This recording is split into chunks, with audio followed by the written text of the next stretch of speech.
Bueno, muchísimas gracias a todos por su espera. En nombre de la Asociación de Egresados de la Universidad de los Andes y su capítulo de AstraZeneca, les damos la cordial bienvenida a esta jornada donde tendremos en exclusiva a Santiago Vargas presentándonos la conferencia de los 30 años del ojo que espía el universo, los 30 años del ojo que espía el universo.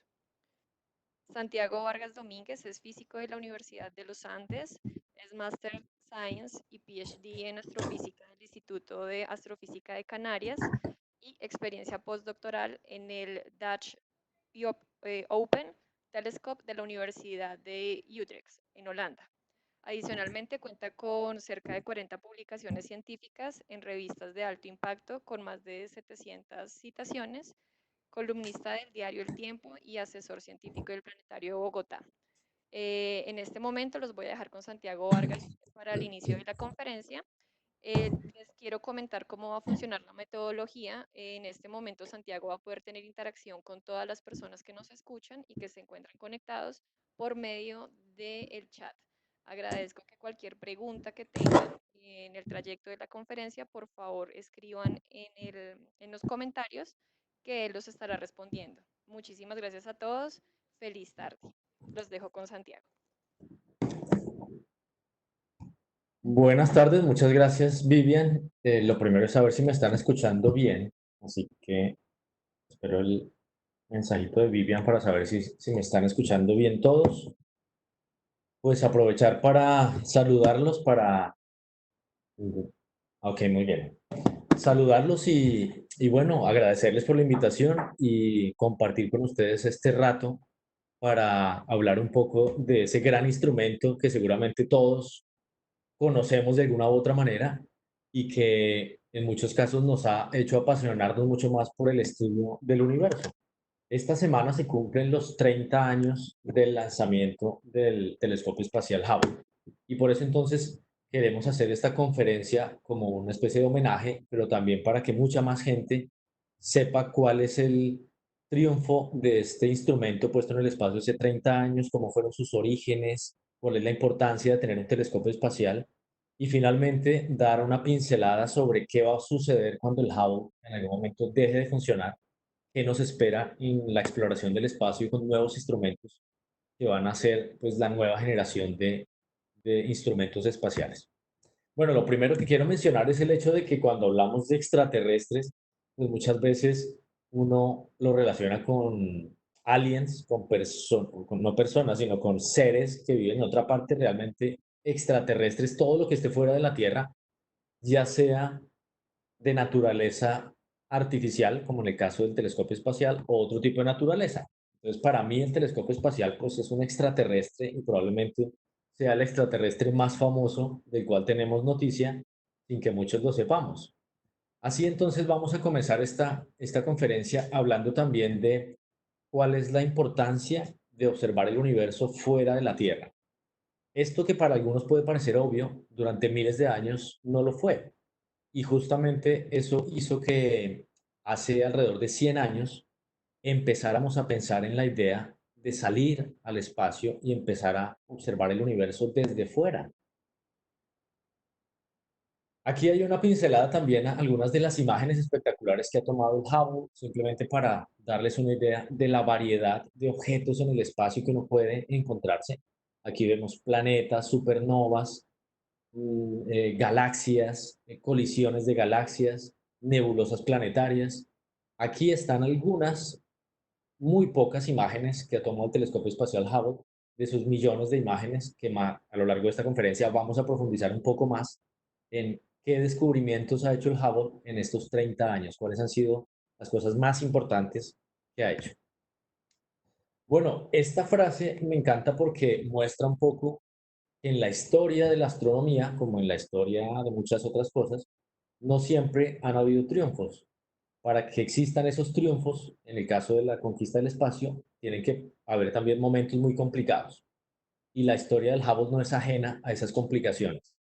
Durante la planeación del telescopio espacial Hubble, se sufrieron varios hechos que de alguna u otra manera hicieron pensar que todo iba a ser un fracaso, que la inversión de millones de dólares de cientos de personas no iba a llegar a buen término. Y eso también es importante comentarlo, ¿no? Porque muchas veces estos proyectos no están exentos de que tengan muchos problemas, pero obviamente la meta final es siempre lo que uno quiere lograr. Los telescopios, ustedes seguramente ya conocen muchos telescopios, han estado en festivales como el de Villa de Leyva, la imagen que vemos en la fotografía tomada en el Festival de Villa de Leyva hace 2 años. Y pues los telescopios son esas herramientas esenciales para cualquier apasionado por la astronomía. No quiere decir que uno necesite estrictamente un telescopio para aficionarse a la astronomía. De hecho, les cuento que en mi carrera, en mi pasión por la astronomía, que ya llevo muchos años, pues nunca he tenido un telescopio. De hecho, he estado en grandes telescopios, he usado instrumentos muy sofisticados, pero jamás he tenido un telescopio propio, personal, que esté en la habitación de mi casa y que yo pueda apuntarlo al cielo. No es el caso de muchos apasionados a la astronomía, que yo creo que la gran mayoría siempre piensan en tener un telescopio, pero es que es importante resaltar que durante miles de años no tuvimos la posibilidad de ver el universo con otra cosa que no fueran nuestros ojos.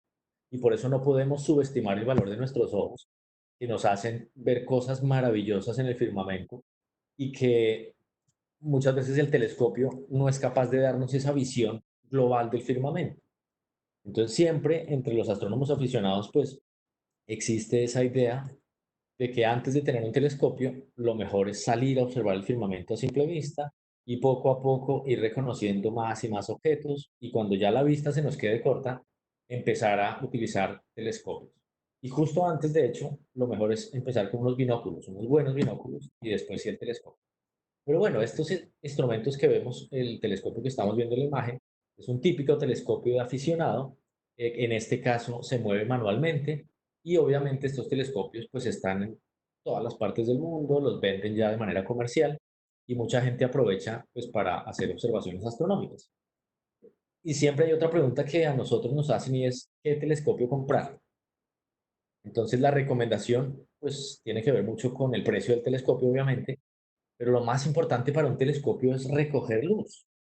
Entonces hay varias propiedades de un telescopio. Un telescopio hace magnificación de objetos, es decir, que los objetos pequeños los hace ver más grandes. Fíjense que en esto tiene una cualidad parecida al microscopio. De hecho, el microscopio se inventa en el año 1590 por el holandés Zacharias Janssen y el telescopio, pues su invento se remonta a apenas unos 15 años después, perdón, 19 años después, 1609. Pero ambos tienen esa propiedad de hacer ver lo que nuestros ojos no ven, ya sea cosas pequeñas el microscopio o cosas muy lejanas y muy débiles en brillo como el telescopio. En el caso particular del telescopio, lo que más interesa es recoger fotones. Y los fotones son partículas de luz que están pues, por doquier en el universo, que son emitidos de diferentes fuentes. Pueden ser emitidos, pueden ser reflejados, como en el caso de la luz solar reflejada en la luna, pero en definitiva a mí me interesa que yo pueda captar más fotones. Entonces un telescopio vulgarmente sería como un recolector de luz, un recolector de fotones. Imaginemos que los fotones son como gotas de agua y si yo quiero salir en medio de la lluvia y recoger mucha cantidad de agua, pues necesito adquirir un depósito, un recipiente bien grande, con una boca bien grande, un platón gigantesco, para recoger más agua. En este caso, entonces, la propiedad principal del telescopio es la amplitud de su espejo principal, en el caso de los reflectores, o su lente principal, en el caso de los refractores. Esta propiedad se conoce desde que se inventó el telescopio prácticamente. De hecho, Galileo empieza a jugar con configuraciones de lentes, pero también con el tamaño de las lentes.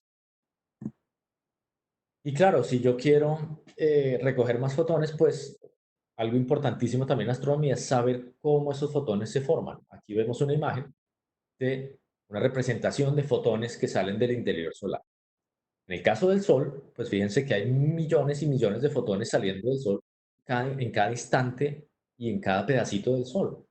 Entonces, cuando vamos a observar el Sol con telescopios, inicialmente no había tanta necesidad de tener espejos tan grandes. ¿Por qué? Porque pasaba todo lo contrario, necesitábamos quitar un poco de fotones para que viéramos una imagen nítida del Sol. En el caso de la astronomía nocturna, sí se necesitaban telescopios cada vez más grandes. Y bueno, esta es una representación de baldes como si fueran telescopios y evidentemente pues cada balde va a recoger agua pero entre más apertura tenga ese balde, más agua va a recoger. ¿Por qué es importante recoger más fotones? Porque en astronomía nos interesan muchas cosas, pero no solamente las imágenes bonitas.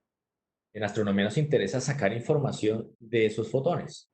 Entonces yo puedo tener una imagen aparentemente muy bonita, muy vistosa, pero que no tenga la suficiente calidad en cuanto a la cantidad de fotones de esa imagen o de la información de esos fotones para que yo pueda extraer información de la imagen. En definitiva, entre más grande tenga el diámetro del telescopio, mayor cantidad de información puedo extraer de los objetos a los cuales yo esté apuntando mi telescopio. Y eso pues es algo que nunca nos podemos quitar de encima, porque es la característica principal de un telescopio. La superficie colectora es el nombre que le damos a esa propiedad. Bueno, como mencionaba antes, la versatilidad de recoger luz hace que podamos usar o bien espejos o bien lentes para que la luz, además de recogerse, forme una imagen nítida, una imagen focalizada. Y esto pues es lo que hace que los telescopios tengan espejos cóncavos o esas lentes que tienen también unas superficies curvas. ¿Por qué no podemos poner un espejo plano?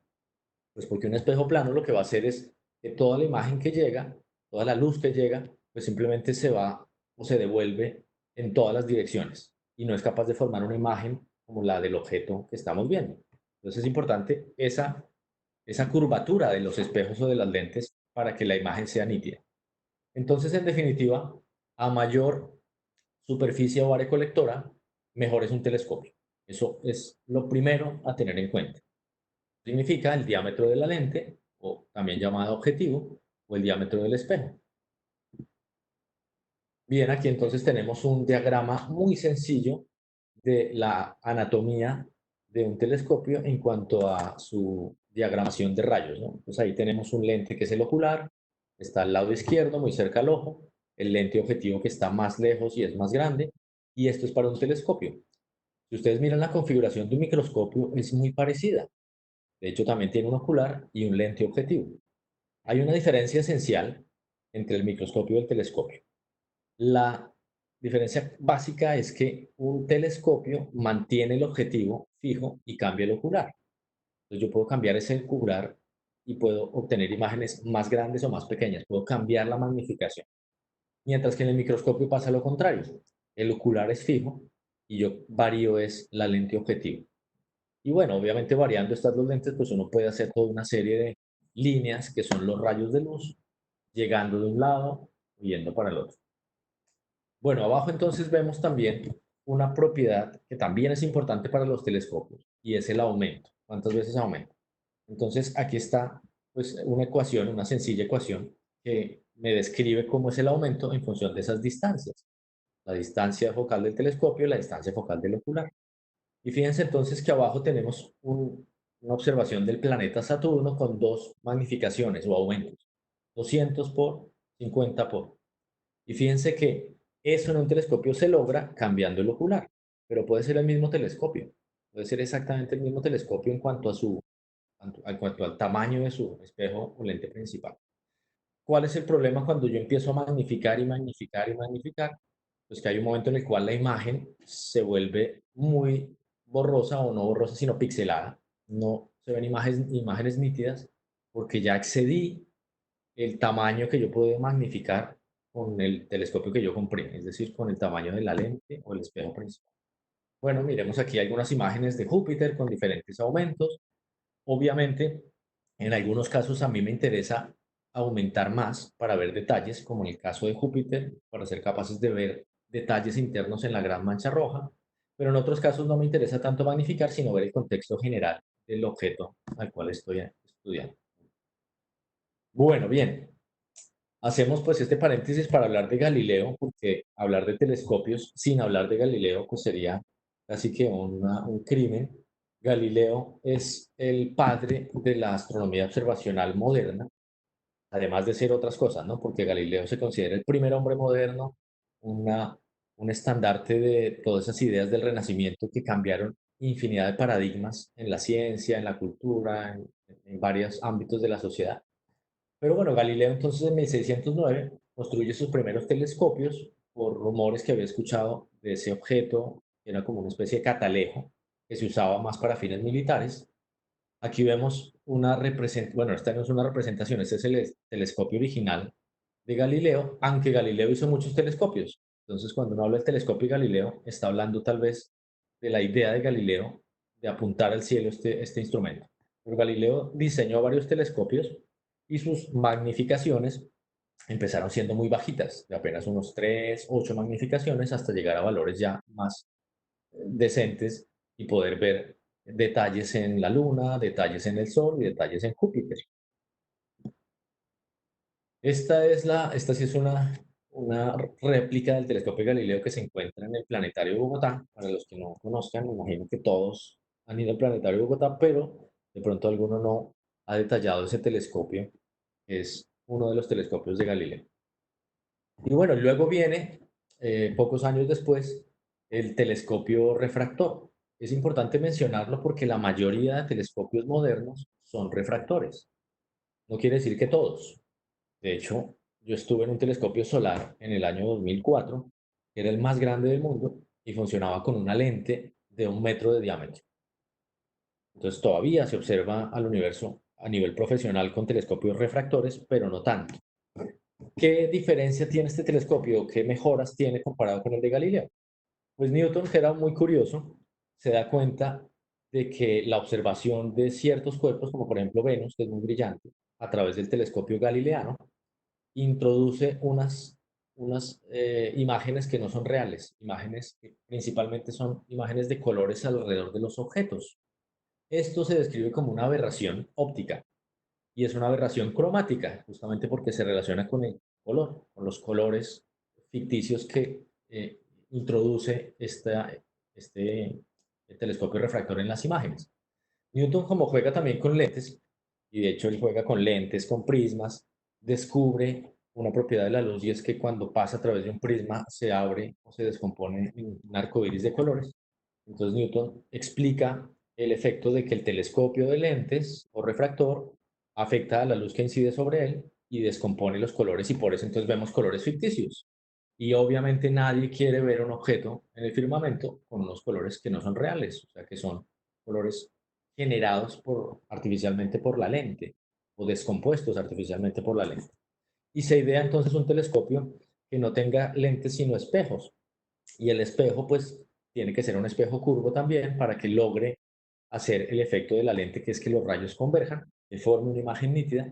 Y se inventa este telescopio que además, él era muy joven, ¿no? Apenas rondando los 20 y pocos años, y este telescopio lo presenta a la Royal Society, la sociedad más importante de conocimiento moderno en Inglaterra, bueno, y en todo el mundo en esa época. Y de hecho, con este invento del telescopio refractor, esto está mal, me acabo de dar cuenta que esto es reflector, ojo, aquí abajo es reflector, no refractor. Newton presenta este proyecto de la Royal Society y con eso logra entrar como miembro, uno de los miembros más jóvenes de la Royal Society, y pocos años después, pues ya queda como presidente de la Royal Society. O sea que esto le trajo a Newton muchos logros personales a nivel personal, pero a nivel mundial se convirtió en el instrumento predilecto para observar el firmamento y de ahí en adelante, pues en los últimos casi 400 años hemos usado este tipo de telescopios principalmente. Bueno, aquí tengo una pregunta que me están haciendo. ¿A qué se debe que la aberración se vea más en los bordes de los objetos que en el cuerpo de los objetos? Bueno, un saludo para el señor Cerón, que nos envía esta pregunta.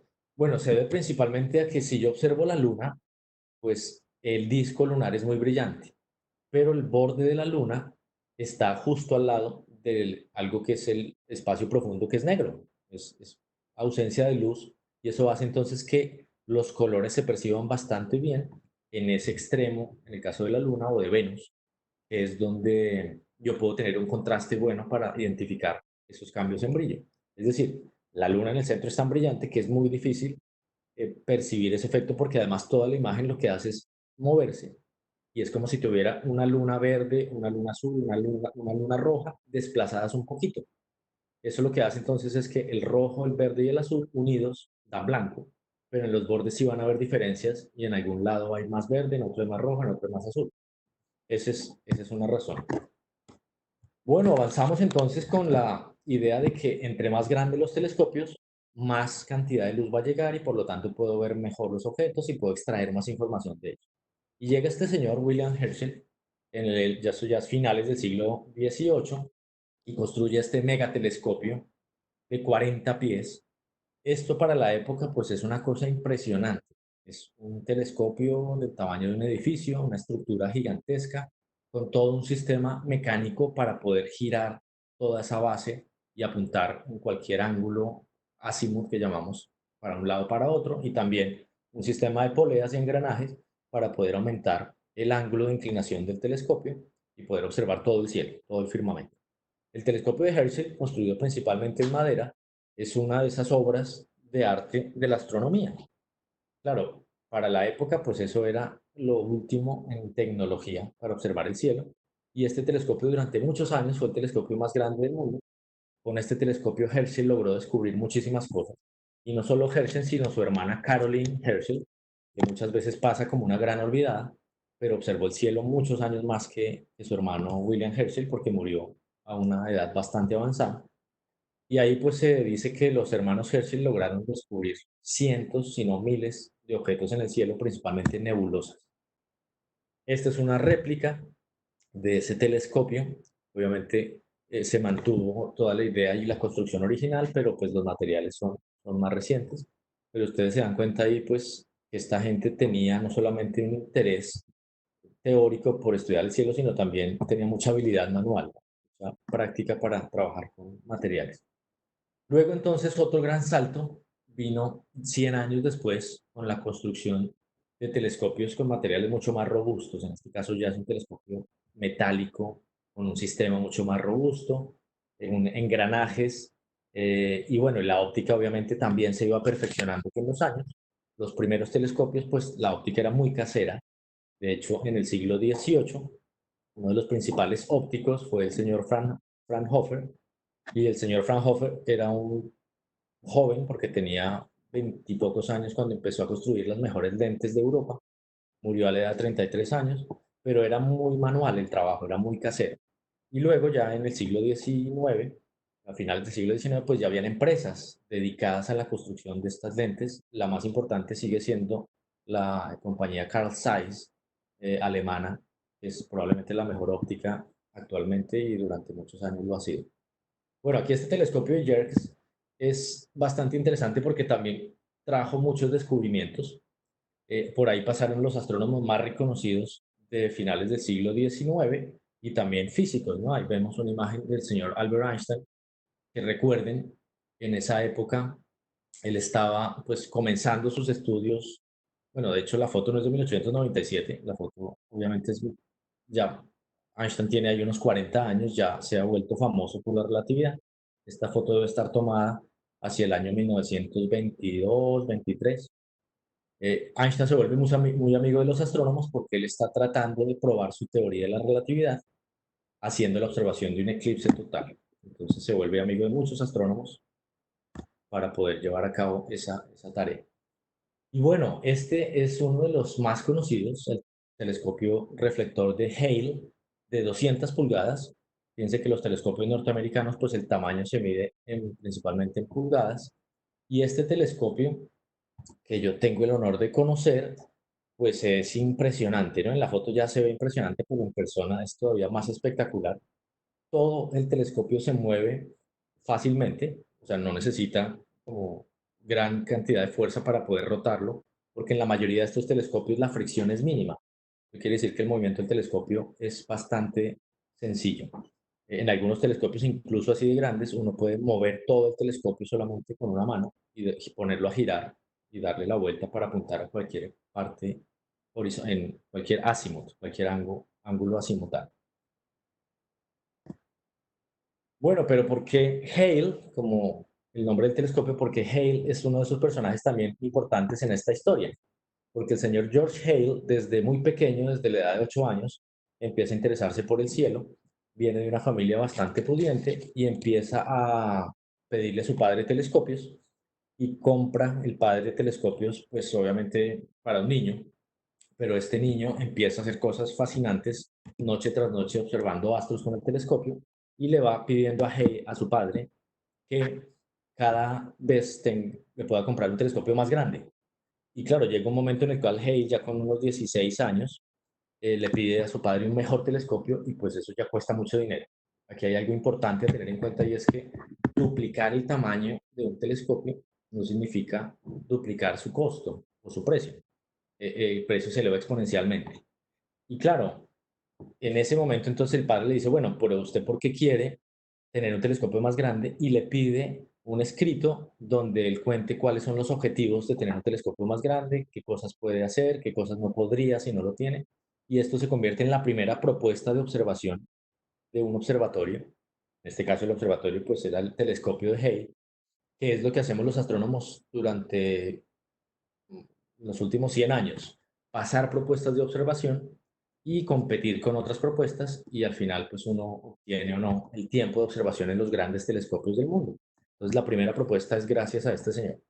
Hale además, ya cuando es grande, ya un adulto, decide construir los telescopios más grandes del mundo y construye 4 veces el telescopio más grande del mundo. Es decir, no le bastó con construir el telescopio más grande del mundo y quiso construir otro más grande y otro más grande y finalmente se propuso construir el telescopio más grande del mundo, que es en esa época obviamente que era el telescopio del Monte Palomar, el gran telescopio del Monte Palomar. Eh, pero infortunadamente Hale muere unos 3 años, si mal no recuerdo, antes de la inauguración de ese telescopio, o sea que no lo puede ver.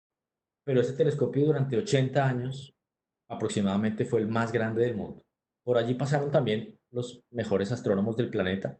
Ahí vemos una imagen panorámica del Monte Wilson en las montañas del sur de California, 2.300 metros de altura, con grandes instrumentos. Ustedes se dan cuenta de ese gran telescopio, ese gran domo que está ahí, que es el que alberga el telescopio del Monte Palomar. Eh, es una obra de arquitectura fascinante, ¿no? De hecho, la arquitectura que se usa ahí es Art Deco, que para la época era como el top de innovación arquitectónica.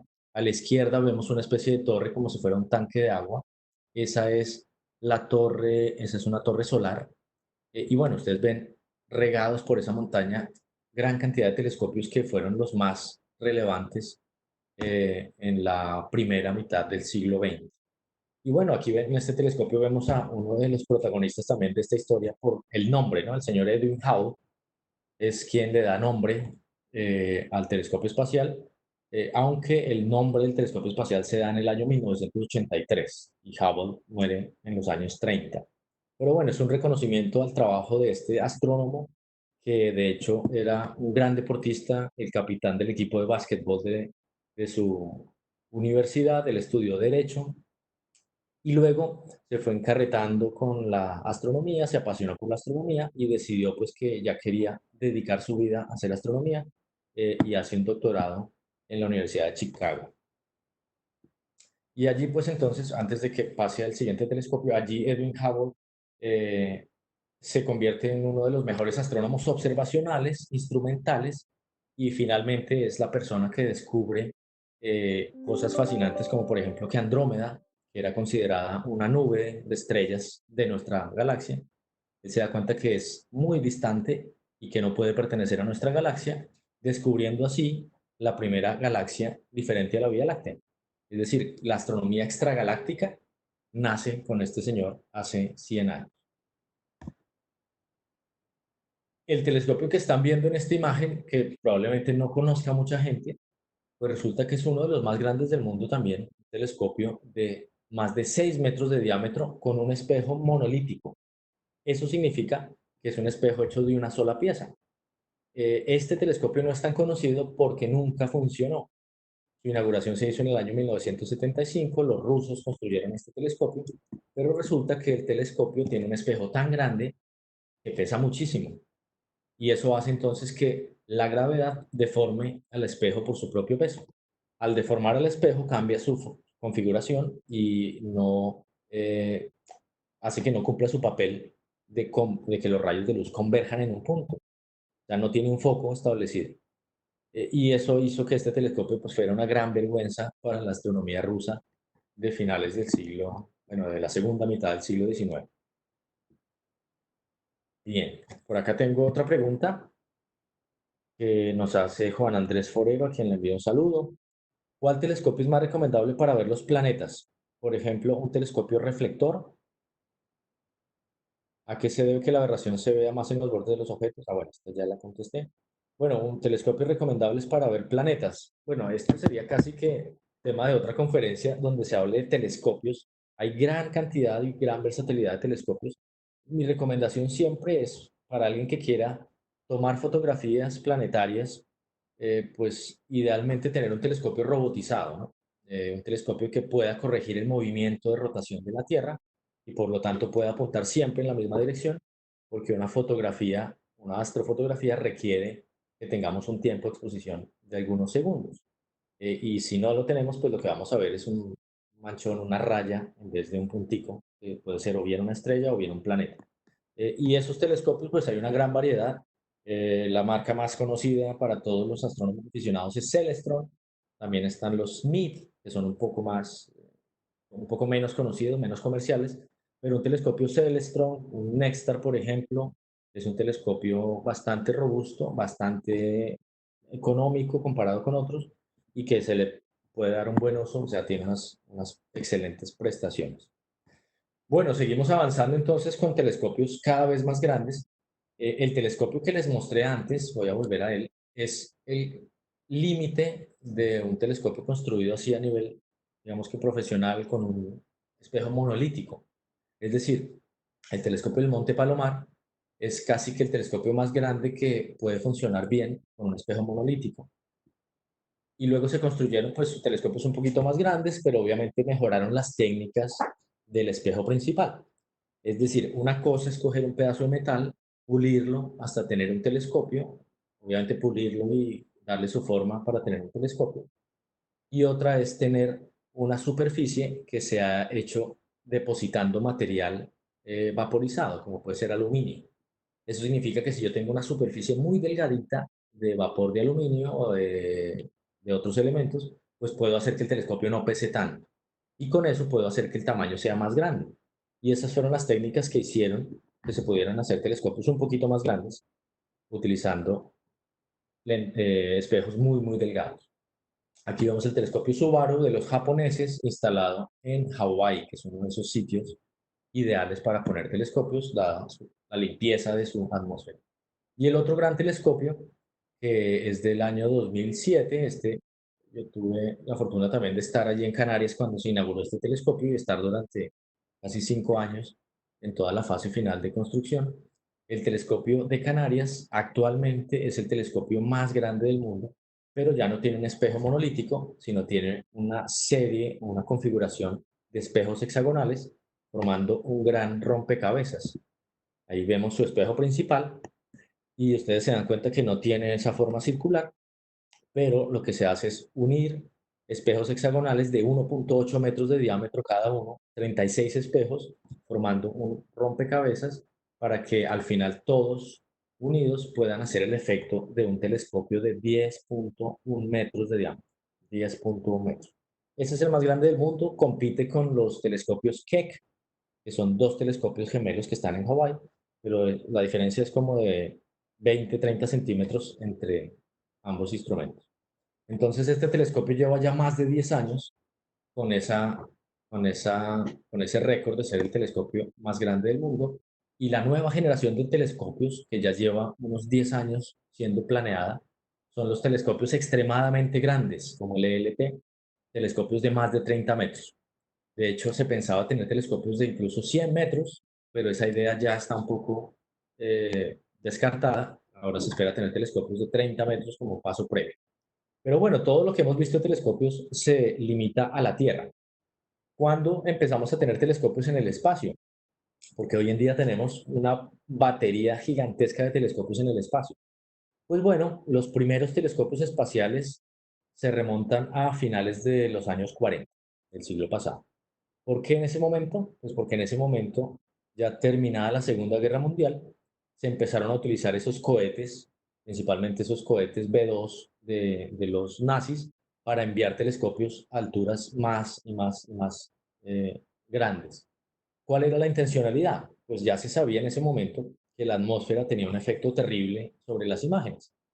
Esto entonces hizo que la gente pensara, oiga, Si yo lanzo un telescopio con una cámara y lo pongo en un espacio, pues la atmósfera no me va a interferir en las imágenes y voy a tener unas imágenes limpias, perfectas y muy interesantes para hacer ciencia. Entonces, finales de los años 40, en los años 50, mucho más, y en los 60 es el gran triunfo de la tecnología de telescopios espaciales, digamos que los predecesores a los que tenemos ahora. Hoy en día tenemos telescopios principalmente lanzados en los años 80 y 90.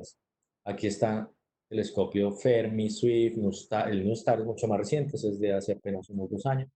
Chandra es el gran telescopio de rayos X, Galex, Kepler, que también es muy conocido por descubrir miles de planetas extrasolares, el Hubble, el Spitzer, ese es un telescopio que no suena mucho en ámbitos generales, pero los astrónomos aficionados o profesionales lo conocen mucho porque es un telescopio infrarrojo, Herschel y Planck, y bueno, esto que ven ahí ustedes además es la distribución de los telescopios de acuerdo al tipo de luz que observan. Ustedes se dan cuenta, al lado izquierdo están los telescopios que observan radiación mucho más energética. Fermi, NuSTAR, Swift son telescopios que observan en rayos gamma.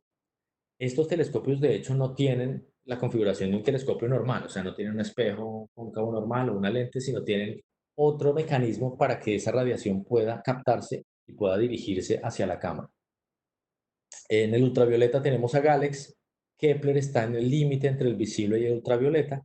En el visible está el Hubble. Fíjense que el telescopio espacial, de hecho, esta conferencia se llama Los 30 años del ojo que espía el universo, porque el Hubble es principalmente un ojo, es decir, observa luz visible como nuestros ojos.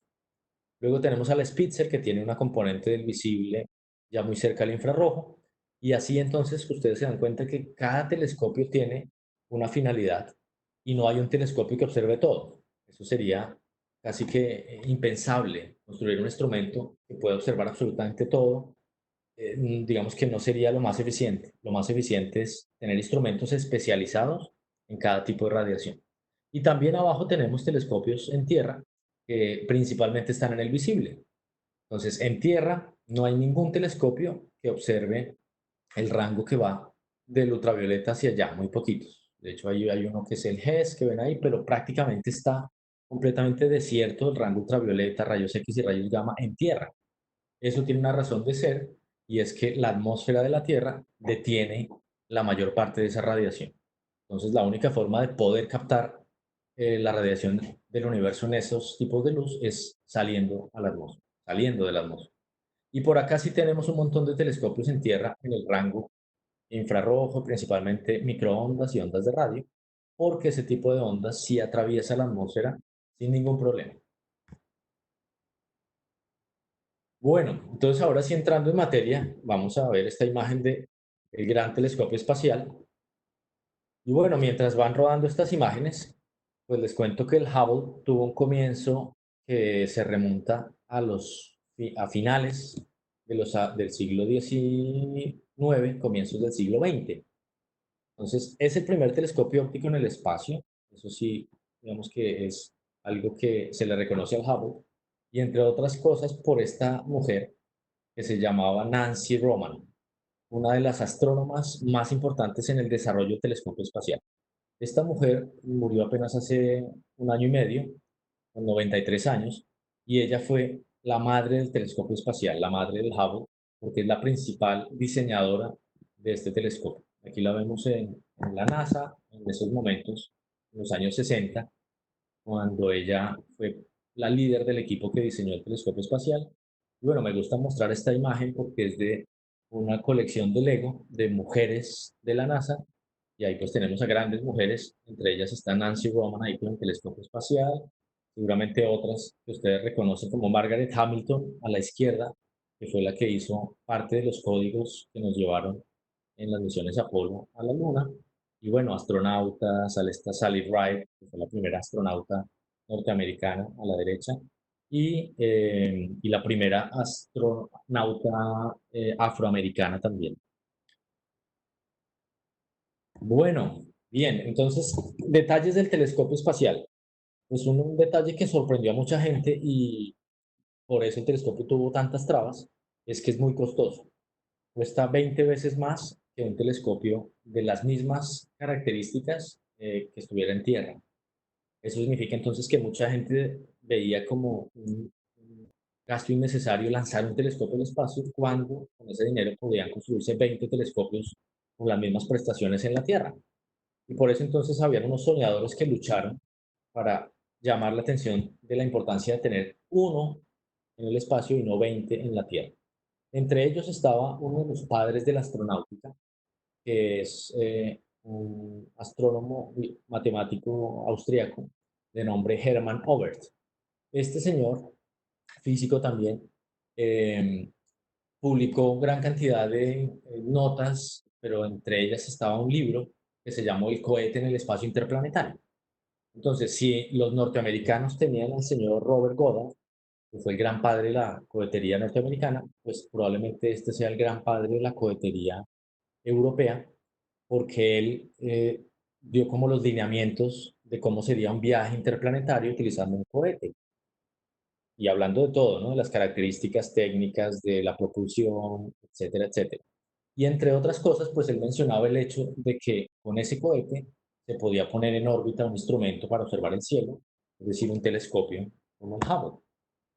Pero ¿para qué poner un telescopio en el espacio? Esa pregunta se la hacía muchísima gente. Hoy, pues ya prácticamente nadie se hace esa pregunta porque ya es evidente el hecho de que la atmósfera de la Tierra perturba las imágenes por la turbulencia atmosférica.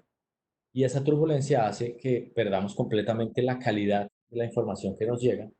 Vemos las imágenes de Júpiter fuera y en un telescopio en tierra, pues claramente pues uno necesita ver esos detalles para poder empezar a discernir cómo son los procesos que ocurren en Júpiter, en la atmósfera de Júpiter. Y eso hizo entonces que mucha gente empezara a creer en que era viable o por lo menos necesario tener un telescopio en el espacio. Recordemos que la atmósfera de la Tierra es un fluido gaseoso, y como todo fluido, pues se mueve, tiene turbulencia. Aquí vemos un ejemplo pues bastante ilustrativo y es lanzar una moneda al fondo de una piscina o de un estanque y ver cómo la moneda empieza a bailar, a deformarse, a cambiar su configuración. De hecho, se alarga, se comprime. Y esto no es que la moneda se esté deformando, sino que la imagen de la moneda cambia por el movimiento del agua, el movimiento del fluido. Y en la atmósfera de la Tierra, pues tenemos obviamente un fluido de mucha menor densidad que el agua, pero mucha más cantidad de fluido. Es decir, si en una piscina tenemos 10 metros de piscina, pues en la atmósfera tenemos 400 kilómetros de atmósfera. Y eso hace entonces que el efecto acumulado de tantas capas de atmósfera sea nefasto sobre la calidad de las imágenes. Para eso entonces se pensó en algo inicialmente y era, pues si no podemos inmediatamente lanzar un telescopio al espacio, pongámoslo en sitios altos.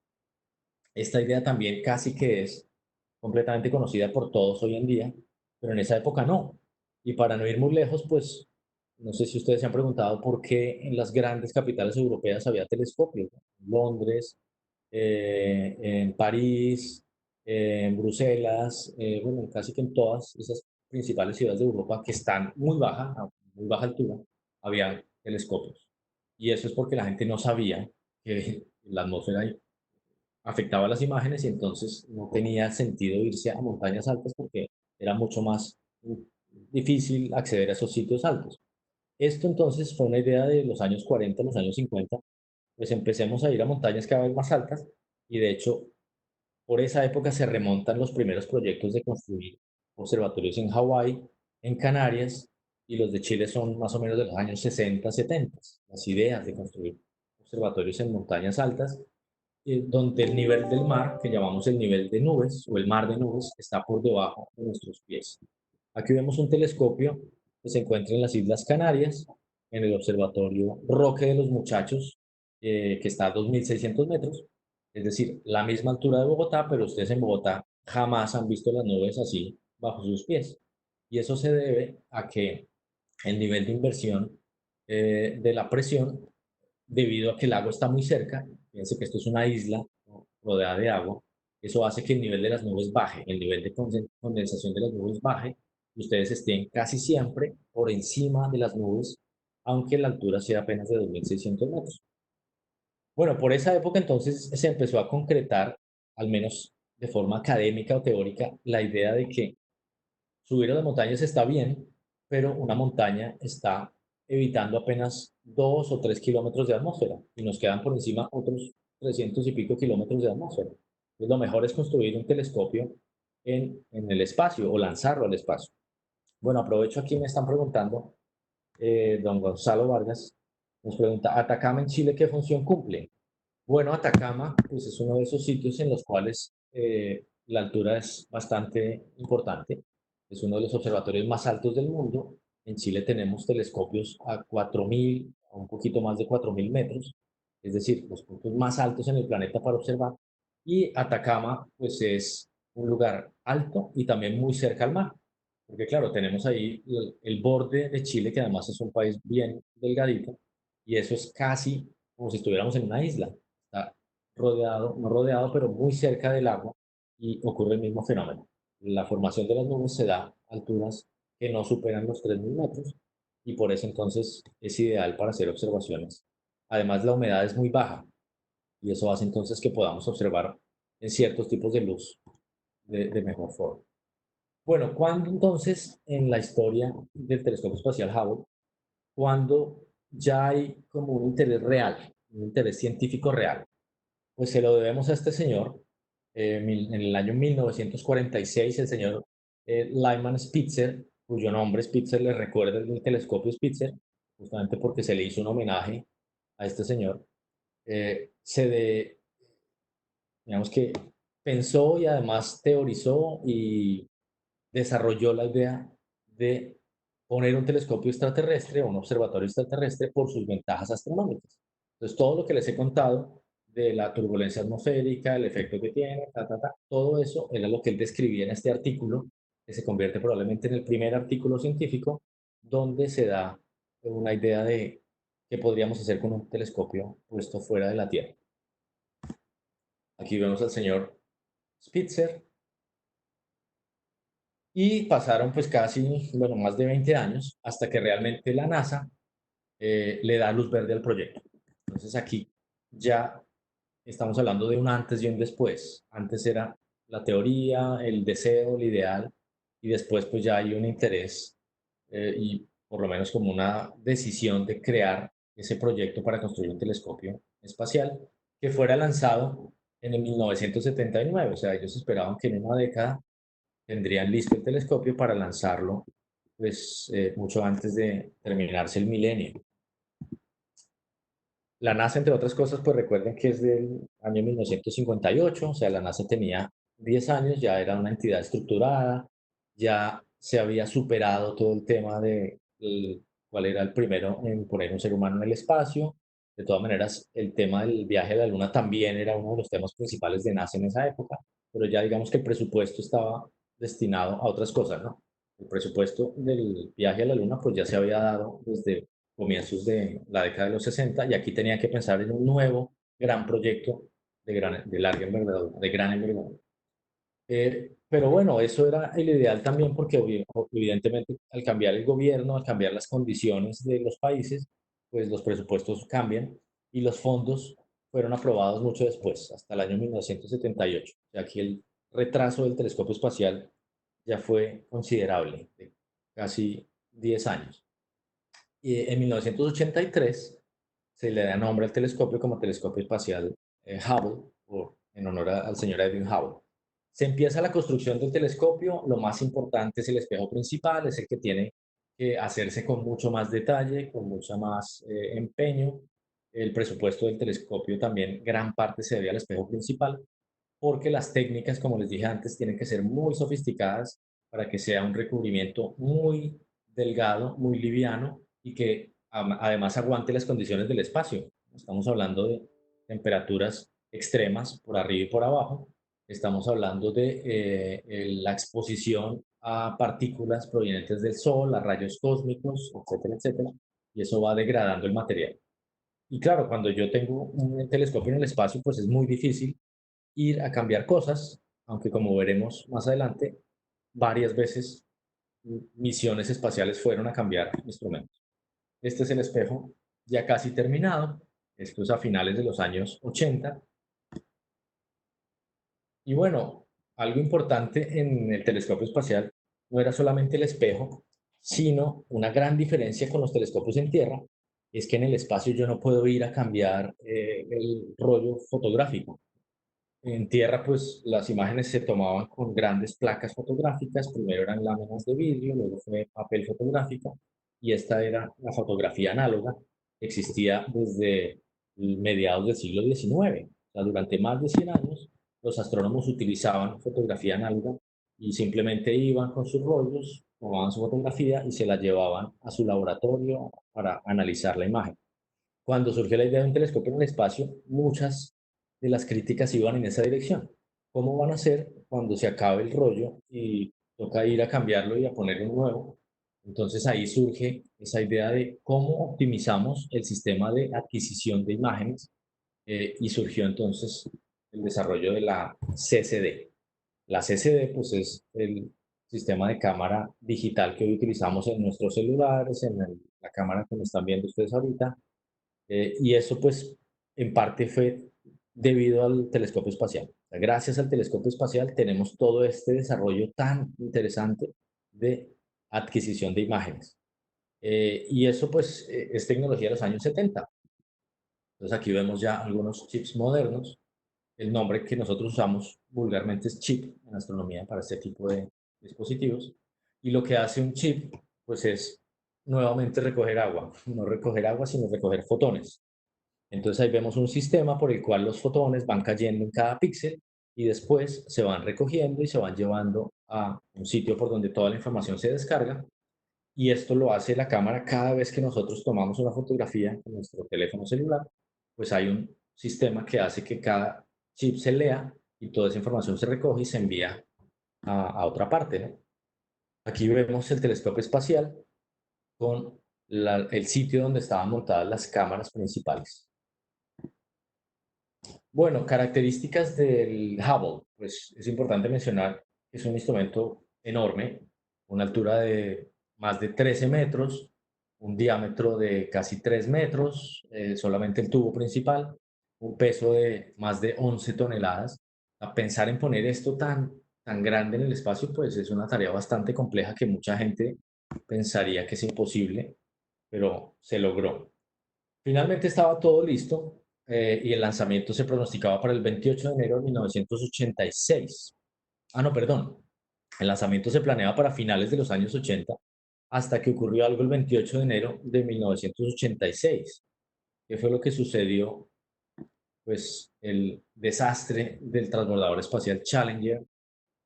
Yo recuerdo esa imagen en directo del Challenger explotando a los 13 segundos del lanzamiento, y pues en esa época que yo era un niño, pues me impactó muchísimo, ¿no? Imagínense ustedes cómo sería el impacto que tuvo ese evento sobre todos los técnicos, científicos, ingenieros que estaban esperando que un transbordador como el Challenger pusiera el telescopio espacial a finales de los años 80 o comienzos de los 90 en el espacio. Pues esto fue una tragedia tremenda, y obviamente el programa de transbordadores espaciales se detuvo. Aquí vemos a la tripulación del Challenger, que además tenía una complicación extra, y era que por primera vez los norteamericanos o la Agencia Espacial Norteamericana, la NASA, quería acercarse de una manera muy fehaciente al público en general, y entonces puso entre las tripulantes a una profesora de colegio de una escuela de Estados Unidos. Y claro, el desastre del Challenger fue también un golpe muy bajo para la forma como la ciudadanía veía a la NASA. Entonces empezó a sentir que realmente, pues, había un riesgo enorme y que la NASA no era una agencia responsable porque había gente que estaba muriendo. Esto fue desastroso. Hasta que finalmente, después de que sucedió el desastre del Challenger, hubo una comisión que estudió el desastre. Entre otros, estaba un personaje fascinante de la física del siglo XX, que fue el señor Richard Feynman, probablemente el físico más famoso del siglo XX después de Einstein. Él a los 73 años se encargó de dirigir el equipo que lideró la investigación del Challenger, y finalmente pues se llegó a unas conclusiones que lo que sacaron a la luz es que tenía que haber mucho más cuidado en los componentes o las piezas que conformaban al transbordador. Y bueno, después de todo eso, finalmente el 24 de abril de 1990 comenzaba la década y se lanzó esta misión número 31, del transbordador espacial, esta vez con el Discovery, y ahí vemos una fotografía que para muchos pues era icónica porque llevaban desde 1978 esperando este lanzamiento. Bueno, los transbordadores espaciales, vale la pena comentar que fueron, eh, digamos que los sistemas de transporte, o ha sido el sistema de transporte más exitoso de toda la historia para poner cosas en el espacio. Un transbordador espacial era principalmente espacio vacío en donde meter instrumentos. Entonces, los tripulantes estaban en la parte de adelante, pero los instrumentos estaban ocupando casi que el cuerpo principal del transbordador. Y aquí vemos el primer transbordador espacial que se ideó, que se llamó Enterprise, en honor a la nave de la serie Star Trek. Aquí de hecho vemos a los actores de la serie Star Trek con el señor Spock que está ahí. Y eso fue pues también una nueva forma de acercarse a la comunidad, a la sociedad. Obviamente todos los apasionados por esta serie de ciencia ficción, pues eran la manera de relacionarse otra vez de manera cercana con la gente después de lo que había sucedido. Bueno, aquí entonces vemos una batería de transbordadores espaciales, los 5 transbordadores espaciales, pero veamos el momento en el cual el telescopio espacial es sacado del transbordador a 400 kilómetros de altura. De hecho, 400 no, casi 600, 593 kilómetros de altura. Y pues ahí hay un brazo que saca el telescopio, está el tubo, los paneles solares, la tapa cerrada del telescopio para que todavía no entre luz. Entonces la primera luz sucede instantes después cuando ya está en órbita con todas sus condiciones óptimas. Ahí ustedes se dan cuenta de la tapa del telescopio. Y bueno, veamos algunas imágenes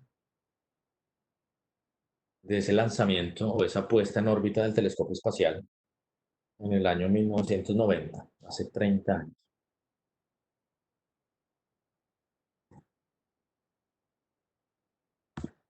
Muy bien, aquí entonces está el resumen de esta primera parte que es toda la puesta en órbita. El telescopio está a 593 kilómetros. Recuerden que en el espacio los objetos, los satélites y los telescopios están a diferentes alturas, obviamente para que no choquen unos con otros.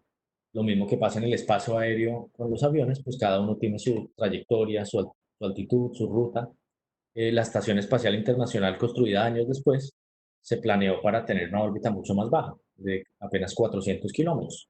De todas maneras, 600 kilómetros sigue siendo una órbita baja. Ahorita hablaremos de a qué órbita va a estar o a qué distancia va a estar el nuevo telescopio, que es el James Webb. Esa será la última parte ya de la conferencia. Bueno, el telescopio recibe la luz, la información la envía a través de satélites y esos satélites la envían a estaciones de seguimiento en tierra, y principalmente esta que queda en Nuevo México, que es muy famosa, la White Sands, es una de las estaciones en tierra más famosas de los norteamericanos. Goddard es el centro en donde se recibe toda la información y los datos, y finalmente esos datos pues son los que obtienen astrónomos, grupos de investigación y el público en general a través de las páginas web. Entonces todo lo que llamamos el pipeline de cómo la información llega del telescopio a el usuario final. Una anatomía del telescopio. Tiene un montón de componentes, ¿no? Describir cada uno pues sería otra conferencia larguísima, pero cosas para resaltar, pues ahí ustedes ven el tamaño comparado con un ser humano y los dos grandes componentes de un instrumento como el Hubble son lo que es el telescopio en sí, que es lo que se llama el Optical Assembly. Eso es como toda la instrumentación óptica para recibir la imagen o la luz. Y lo otro son los instrumentos científicos, que es a donde llega esa luz para poder estudiarla de diferentes maneras. Entonces, todo lo que está al lado izquierdo de la imagen son partes del Optical Assembly y a la derecha principalmente, o sea, al final, cuando ya la luz reposa en la parte más extrema del telescopio, están los instrumentos como las cámaras. La más famosa es la Wide Field Camera, esa es la cámara de gran campo del Hubble. El Hubble se lanzó con una cámara y luego se reemplazó por otras más adelante. O sea, algo importante tener en cuenta es que estos instrumentos eran los originales, pero luego, a lo largo de varios años, se fueron cambiando y cada uno de esos instrumentos se renovó en algunos casos o se pusieron nuevos elementos. Otro importante detalle es la antena de comunicaciones. Sin la antena, pues no se puede transmitir la información y los paneles solares que alimentan al telescopio y obviamente esto sirve para cuando no está recibiendo luz directa del sol. Pero bueno, todo parecía muy bien hasta que la gente estaba ansiosa esperando las primeras imágenes del Hubble y resultó que el Hubble era miope, tenía un error en su sistema óptico que producía unas imágenes desastrosas. De hecho, producía imágenes peores en algunos casos que las que se captaban en tierra. Entonces, esto fue un golpe muy bajo para la NASA, que se había gastado millones de dólares. El telescopio espacial, recordemos que estaba presupuestado en 400 millones de dólares y finalmente su costo fue de 4.700 millones de dólares, o sea, casi 10 veces más. Encontrarse entonces con estas imágenes fue para todos la peor noticia probablemente de la historia reciente de la exploración espacial en cuanto a la captación de imágenes. Aquí vemos la primera luz del Hubble. Entonces ahí tenemos imágenes a la derecha, imágenes a la izquierda. En este caso, en la izquierda tenemos imágenes del Observatorio de las Campanas en Chile y a la derecha las imágenes del Hubble. Un poquito mejores, si ustedes se dan cuenta de una mejora, pero lo que se esperaba de esta imagen era, por ejemplo, detallar dos estrellas en la parte superior, que en este momento ahí parecen una sola. Ahí tenemos dos estrellas que están muy cerca angularmente en el cielo y pues no se logró el objetivo, no se obtuvo lo que se quería. ¿En qué consiste esta miopía del telescopio espacial o en qué consistió? Pues la miopía que muchos tenemos es ese efecto por el cual la forma que tiene el lente al frente de nuestro ojo, el cristalino, y también la forma del ojo, que puede ser más ovalada o no, hace que el foco, es decir, el punto donde convergen los rayos de luz, no sea el óptimo. Y eso entonces en el caso del ojo miope, es decir, que el punto donde convergen los rayos está más hacia acá, más hacia la izquierda en la imagen y no donde debería estar, que es justo en el borde del ojo donde se encuentra la mácula y la retina. Esta miopía del Hubble entonces era lo que producía las imágenes borrosas, como las que tenemos los miopes cuando no usamos gafas. Bueno, aquí vemos una imagen en donde se muestra cuál es la forma que debería tener el telescopio, la que dice actual shape, es un telescopio reflector, o sea, un espejo, y cuál es, perdón, intended shape es la forma que, que debía tener y el actual shape es la forma que tuvo, o sea, la que le dieron. Pues bien, la diferencia eran apenas 4 micras, 4 micras. Recuerden que una micra es la millonésima parte de un metro. Entonces esto era una cosa muy pequeñita, para muchos prácticamente despreciable, pero para un ingeniero óptico esto es, esto es una vaca, o sea, esto es enorme, esta cantidad de desfase es enorme. Pues eso hizo entonces que la trayectoria de los rayos de luz no se formara donde debería formarse, sino un poquito antes. Y por lo tanto, el embarranamiento era tremendo. Aquí vemos las imágenes de las revistas de ese año, julio 9 del 1990, Newsweek, poniendo pues al telescopio espacial como un desastre, ¿no? O sea, un error de 1.500 millones de dólares, en ese caso que era lo que había costado hasta ese momento el telescopio, y lo que se veían era las estrellas difuminadas y mal. Entonces empezó una campaña pues para tratar de darle nuevamente prestigio al Hubble, porque después de esto quedó completamente desprestigiado, y la campaña Salvemos al Hubble pretendía ponerle gafas al telescopio espacial. Y eso entonces se tardó 3 años en consolidarse y finalmente en diciembre de 1993 se pudo hacer una misión de servicio, la STS-61, que le colocó un, un instrumento que realmente son unas gafas y metían un nuevo elemento óptico para que la imagen se formara donde tenía que formarse, o sea, para mover el foco, el punto de convergencia de los rayos de luz.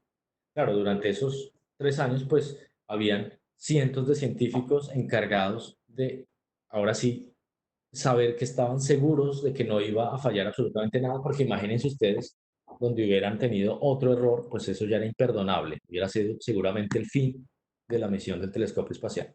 Aquí vemos a los astronautas en diciembre del año 93 haciendo ese trabajo extravehicular tan importante de volver a darle vida al telescopio espacial.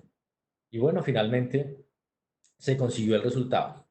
Se instaló un equipo gigante, ahorita lo van a ver en alguna fotografía, hagan de cuenta una especie de mesa de billar que se llamaba COSTAR y eran toda la instrumentación para corregir el telescopio espacial. Algo que puedo adelantar es que esas gafas del telescopio espacial se quitaron en el año 2009. O sea, ya no están allá, ahora están en un museo en Estados Unidos para recordar un poco ese desastre en los primeros años del Hubble, pero se quitaron porque los instrumentos nuevos que se instalaron en el Hubble pues ya tenían la corrección, tenían la instrumentación para corregir. Aquí vemos el efecto antes del COSTAR, que es el nombre que tenía este instrumento nuevo, antes de poner el COSTAR y después de instalar el COSTAR, y ustedes ven la mejora evidente en la calidad de la imagen. La calidad de las imágenes se visibiliza en el efecto de difracción, ustedes lo ven como esas cruces en la imagen de la izquierda, y en qué tan intensa y qué tan puntual es el brillo de una estrella.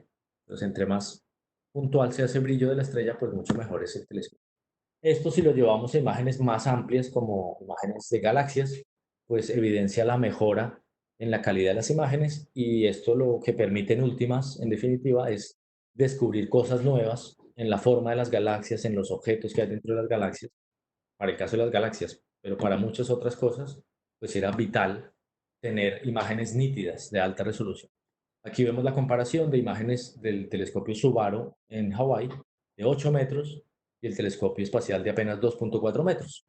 Entonces aquí es donde se ve realmente cuál es el efecto de un telescopio mucho más pequeño. Fíjense que pasamos de 8 metros a 2.4 metros en el espacio, pero fuera de la atmósfera de la Tierra y pues el efecto es evidente. Bueno, las misiones de servicio fueron misiones planeadas desde el comienzo para actualizar los instrumentos. Entonces, una de las críticas al telescopio, ya había mencionado, era esa. ¿Cómo vamos a hacer para ir y cambiar instrumentos, cambiar baterías, cambiar el giróscopo, o sea, cambiar una cantidad de cosas en el telescopio? Y se planearon 5 misiones de servicio.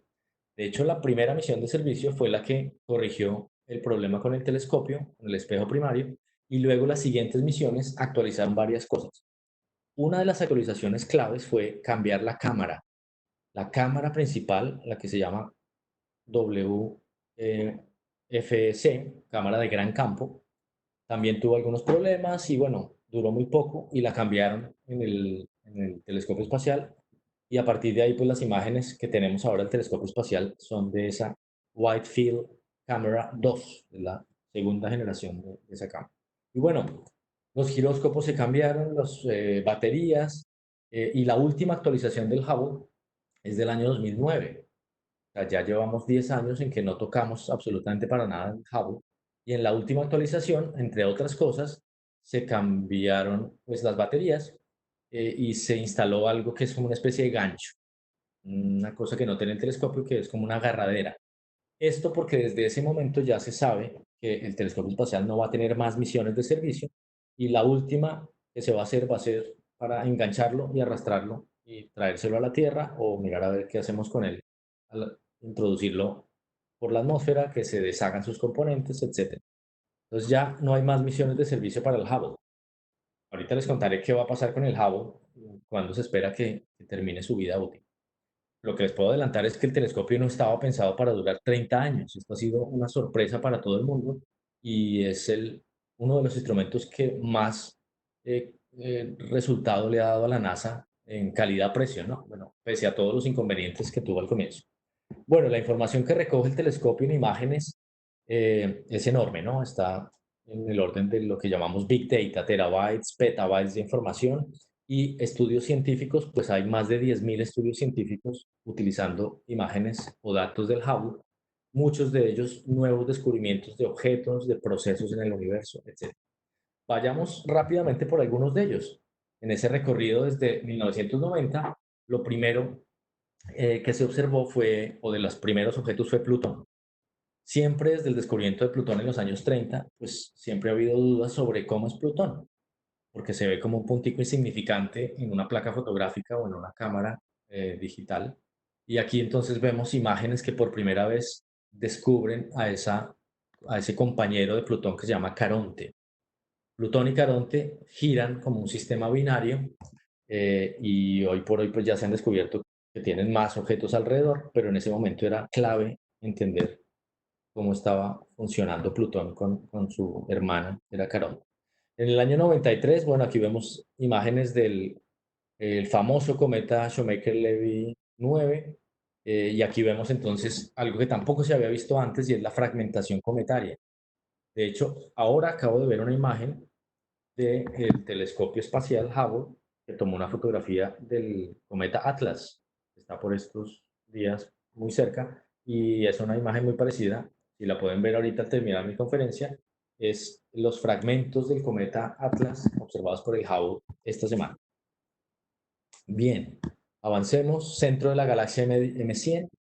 Fíjense la comparación de la cámara anterior, que estuvo desde el 90 hasta el 93, y la nueva cámara pues es enorme, ¿no? Ambas cámaras de todas maneras funcionan principalmente en el rango visible.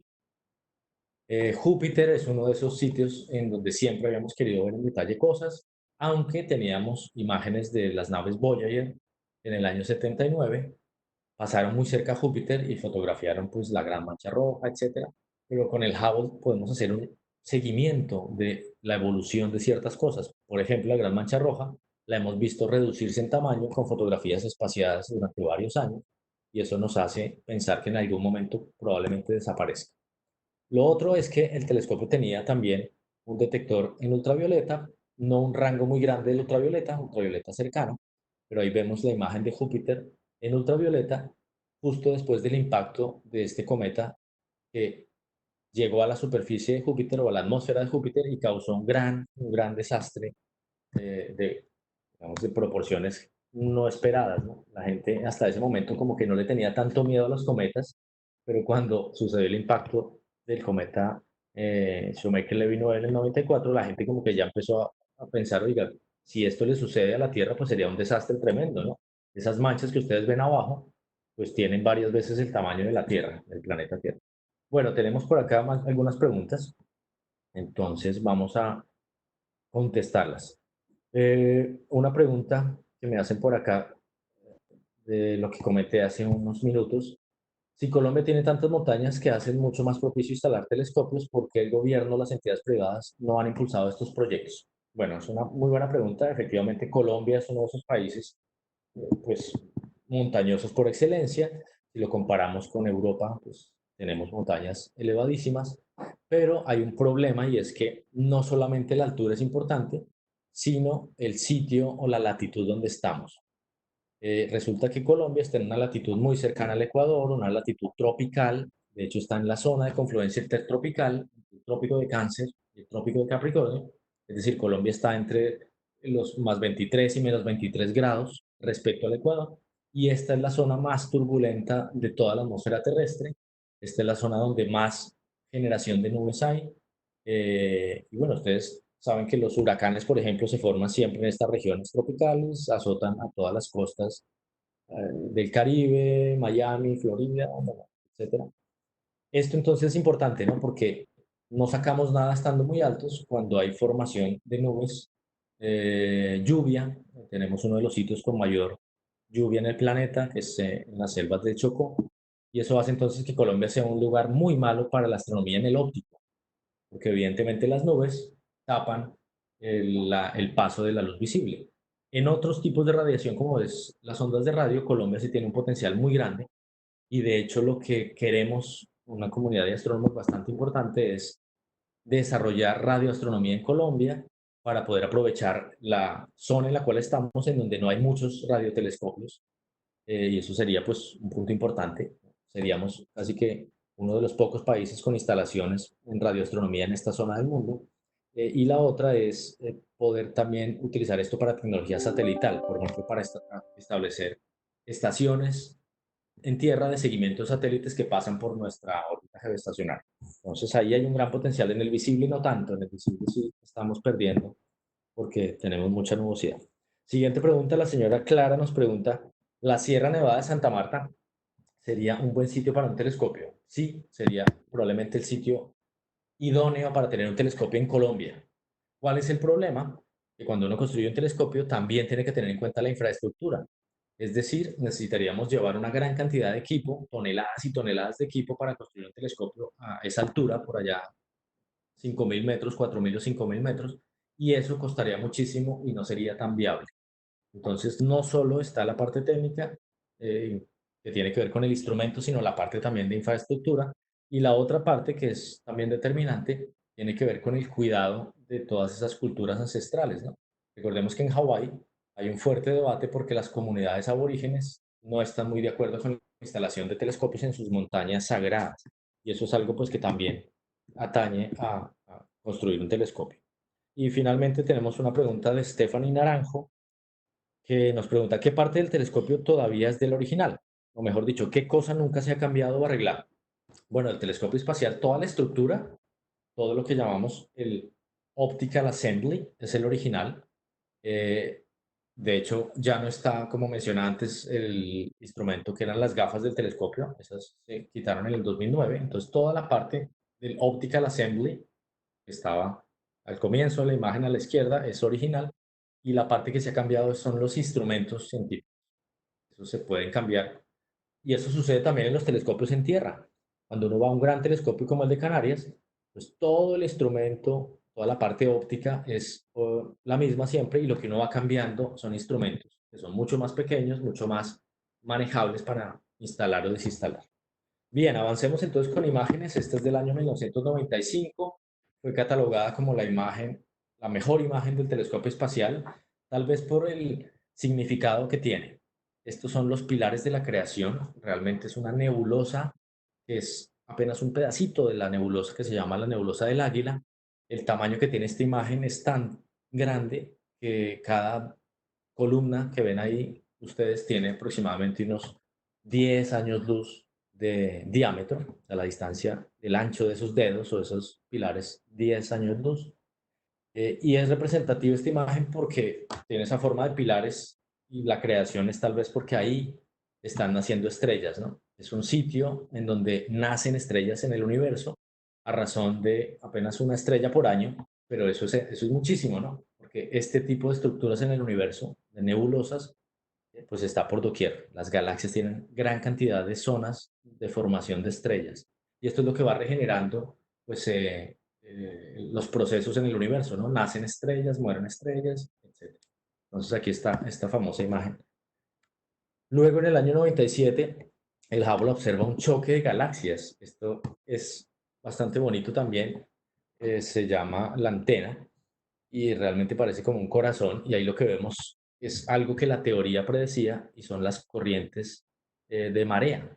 Cuando dos sistemas con masa chocan o se acercan, pues hay corrientes de las estrellas que comparten unas y van para la otra. Es decir, aquí estamos viendo las ligaduras entre dos objetos que están muy cerca, gracias a la gravedad que atrae las estrellas de la otra galaxia y la otra estrella las de la otra, y se forman estos brazos. Esto es interesante porque en nuestra Vía Láctea tenemos esos brazos, pero mucho, mucho más organizados, ¿no? Y están formando una espiral. Entonces, una posibilidad en muchas galaxias es que la forma espiral, con brazos espirales, sea consecuencia del choque o la fusión de múltiples galaxias en ese sistema. Obviamente esto sucedió hace miles de millones de años. Son procesos muy, muy lentos en el universo. Vemos que el Júpiter también descubre anillos en los planetas Urano y Neptuno, así como, como Júpiter, que es menos conocido, y Saturno, que es mucho más conocido, tienen anillos. Pues estos planetas gaseosos también tienen anillos, y esto todavía no está muy claro, ¿no? ¿Cómo se forman los anillos de los planetas gaseosos? Pues se entiende que por su gran tamaño y por su gran atracción gravitacional pueden atraer a objetos pequeños que haya por ahí en la vecindad, pero en estas distancias tan grandes en el universo, pues probablemente digamos que no haya tantos objetos para atraer. Entonces, una posibilidad también es que haya habido algún choque con un cuerpo mucho más grande que haya desprendido pedazos del objeto que chocó.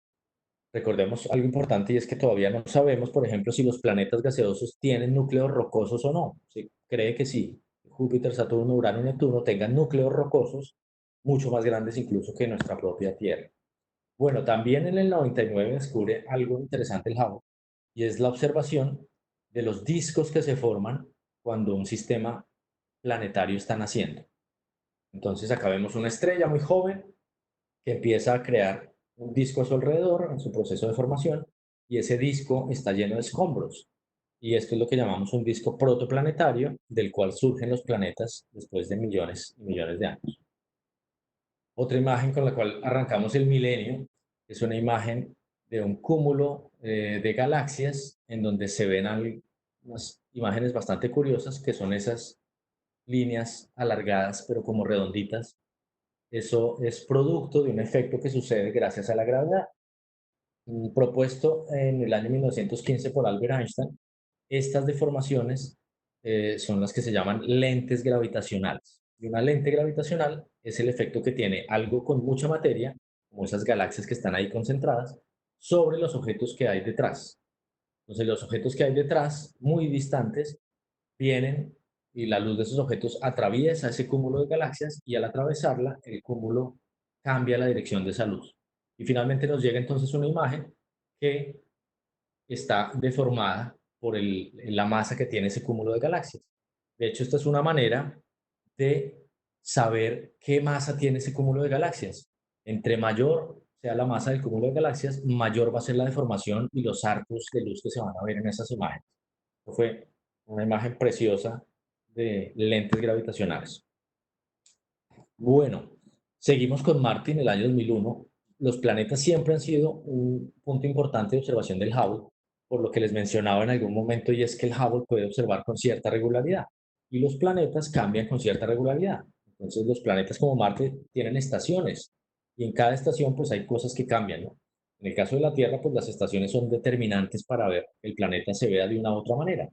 Los polos pueden ser más grandes, las zonas polares más grandes o más pequeñas, pero también, pues, en el caso de la Tierra, la primavera y el verano es mucho más verde el planeta que en época de invierno, dependiendo de la zona en la cual hablemos, ¿no? Es verano en el norte, verano en el sur, etc. Entonces, en Marte también ahí vemos cambios estacionales y también las famosas tormentas marcianas, como la de septiembre del 2001, donde los vientos en el planeta Marte pues hacen que partículas o material de la superficie de Marte se eleve muchos metros o kilómetros y tapen la luz solar. Entonces uno ve un planeta más difuminado. Obviamente esto hace que se vea más brillante, pero se pierde toda la observación de la superficie, ¿no? Porque lo que estamos viendo ahí es un efecto que sucede en la atmósfera. Bueno, respondamos aquí más preguntas, un par de preguntas antes de continuar. Me pregunta Germán Puerta, le envío un saludo a Germán. ¿Considera que el James Webb va a producir un salto científico y mediático similar al producido por el Hubble? Creo que hay muchas expectativas con el James Webb, ¿no? Desde hace muchos años, desde hace ya 10 años empezamos a escuchar del James Webb, James Webb. El lanzamiento iba a ser en el 2016, luego en el 2018, luego no se sabe, pero probablemente hasta el 2021 o 22 no se lance. Entonces ha habido mucha expectativa, pero esa misma estaba con el Hubble. Es decir, el Hubble tuvo ese retraso de 12 años, el James Webb probablemente tenga un retraso parecido, una década.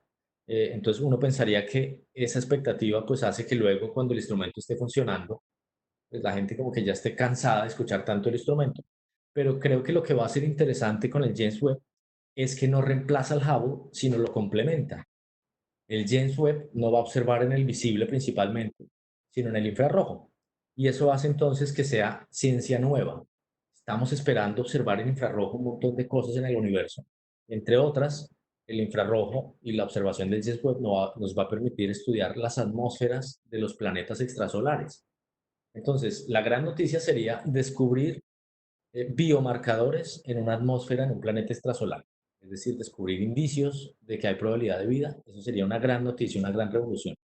Entonces, sí pienso que el James Webb es un nuevo salto que complementa al telescopio Hubble, más no lo sustituye, ¿no? Creo que los objetivos científicos son diferentes y por lo tanto es complementario. Y esto también, importante resaltar, no es un solo instrumento el que hace toda la ciencia o el que hace los descubrimientos. Ahora mismo son una gran cantidad de instrumentos en el espacio, en tierra, los que están haciendo aportes al conocimiento del universo. Entonces, cada vez va siendo más difícil que un solo instrumento sea responsable por esos grandes, grandes aportes. Nos pregunta Clara, ¿los colores en las fotos del Hubble son captados directamente? ¿Se ven así? Y la respuesta es, en el Hubble, la gran mayoría sí se ven así porque son en el visible. Entonces, en el visible, pues es lo que vemos nosotros en el rango de luz que nosotros llamamos color, que va del azul al rojo. Como el Hubble tiene un pequeño componente también en el infrarrojo, muy pequeño, y en el ultravioleta, entonces hay pedazos hay porciones en imágenes que son superposiciones de radiación en ultravioleta, por ejemplo, que tenemos que ponerle un color. Es decir, si no le pusiéramos un color, pues no lo veríamos. Entonces, imágenes que llamamos compuestas son las que tienen luz visible y le ponemos o le superponemos una imagen de ultravioleta que tenemos que ponerle algún color. Lo más normal es ponerle el violeta porque es el más cercano al ultravioleta. Mucha gente piensa que esto es engañar al usuario o al cliente. No es así, porque realmente es la única forma en que podemos visualizar esa imagen en ultravioleta, es ponerle un color. Si nuestros ojos pudieran ver el ultravioleta o el infrarrojo, pues no necesitaríamos ponerle un color, sino simplemente nuestro ojo ya lo vería. Bien, avancemos entonces con otras imágenes mucho más famosas del Hubble, de galaxia del sombrero. En esta galaxia vemos un tipo de formación bien interesante porque es un disco casi perfecto, pero vemos una zona muy brillante alrededor de la galaxia en donde hay millones y millones de estrellas. Esto entonces es como una especie de esfera en donde hay el disco original. Esto nos da a entender entonces que la galaxia también tiene esos procesos de formación que generan discos, pero hay estrellas que logran escapar de esa atracción más que otras y se logran alejar de la galaxia, pueden formar ese bulbo, pues, y de hecho el bulbo es el que está más cerca al centro, pero el halo galáctico es lo que está alrededor, galaxia del sombrero, una de esas galaxias interesantes para los astrofotógrafos. Y bueno, aquí vemos Andrómeda, la gran nebulosa de Andrómeda, llamada durante mucho tiempo hoy galaxia de Andrómeda. Y recuerden entonces que el señor Hubble, Edwin Hubble, es quien estudia esta galaxia, se da cuenta de la distancia a la cual está y propone que tiene que ser un objeto fuera de nuestra galaxia porque está a una distancia enorme comparada con las otras cosas que vemos que sí son de nuestra galaxia. Probablemente entonces sea la primera imagen de una galaxia diferente a la nuestra que tuvimos. No quiere decir que antes no se observara. Claro, Andrómeda se observa incluso a simple vista para los que tienen buen ojo, pero no se sabía que era un objeto extragaláctico. Bueno, y otro de los triunfos del telescopio espacial son imágenes de campo profundo, es decir, imágenes en donde el telescopio durante muchas horas, incluso pueden ser 100 o hasta 500 horas, observa la misma región del espacio y logra descubrir nuevos objetos que se ven como punticos insignificantes, pero que de otra manera sería imposible de ver. La única forma de verlos es dejando que muchísima luz llegue durante mucho tiempo a la cámara principal y se puedan ver esos punticos. Allí entonces estamos viendo objetos cada vez más distantes, por lo tanto objetos cada vez más atrás en el tiempo. Cúmulos de estrellas, esos son pues, objetos también muy interesantes porque son enjambres que pueden tener decenas o cientos de miles de estrellas, parecen galaxias pequeñitas, pero están dentro de nuestra galaxia. Y esos cúmulos, pues con un telescopio como el Hubble, podemos empezar a ver las estrellas individuales. Antes, con un telescopio normal aquí en la Tierra, pues esto se ve como un pegote, un borrón, una mancha ahí, pero ahora vemos estrellas individuales. Algo interesante para la astronomía es estudiar qué tipos de estrellas hay en estos cúmulos, si son jóvenes, si son viejas, cómo se distribuye la población de estrellas. Entonces, en cierto sentido, los cúmulos de estrellas son como pequeñas galaxias en donde se estudia la población, cómo ha crecido y cómo ha evolucionado la población de estrellas en una región de la galaxia. Supernovas. Lo más interesante de estas supernovas es que las supernovas después de explotar, pues dejan todo el residuo, todas las cenizas, yo les llamo como las tripas de la estrella por ahí desparramadas en el universo, pero esto va evolucionando en el tiempo. Entonces aquí vemos algunas imágenes evolutivas que van desde el año 1994, arriba a la izquierda, hasta el año 2003, abajo a la derecha. Y ustedes se dan cuenta cómo cambia esa región. O sea, estos cambios se dan en escasos 10 años. Mucha gente pensaría que en el universo los objetos no cambian, sino en millones de años o en miles de años, pero no, aquí vemos cambios en escalas bastante cercanas a la escala humana. La gran nebulosa del Cangrejo, que son los restos de la explosión de una supernova, y pues esta es una región interesante porque es un cementerio estelar del cual en muchos casos surgen nuevas estrellas. Entonces aquí vemos lo que se llama un remanente de supernova. Realmente pues son nuevamente las cenizas dejadas por la explosión de una supernova que, como menciono, en muchos casos dan orígenes a nuevas estrellas, como en el caso de nuestro Sol. Nuestro Sol probablemente nació de una zona muy parecida, en donde habían las cenizas de la explosión de una supernova, que vuelven a generar un nuevo objeto. Esto es una especie de reciclaje cósmico, ¿no? Los elementos se van reciclando de un objeto a otro. La Gran Mancha Roja, observada aquí en el año 2008, y otro de esos objetos fascinantes, la estrella Fomalhaut, que tiene protoplanetas, es decir, es una estrella joven en la cual hay un disco alrededor que está creándose y en ese disco hay escombros de material que van uniéndose por gravedad y formando unas peloticas que llamamos planetesimales. Ahí abajo a la derecha ven objetos, un objeto en el 2004 y en el 2006 y fíjense que en la observación en 2 años apenas el objeto ya se está moviendo. O sea, lo que estamos viendo aquí son los planetas en formación en una estrella, obviamente en nuestra galaxia, pero es como un viaje al pasado de nuestro propio sistema solar. Una pregunta que me hace aquí Claudia Medina. Nos pregunta, ¿con el complemento que tendrá el Hubble podrá captarse agujeros negros? Sí, es una de las intenciones, estudiar agujeros negros y procesos en los agujeros negros, pero no es, digamos, el principal objetivo del James Webb.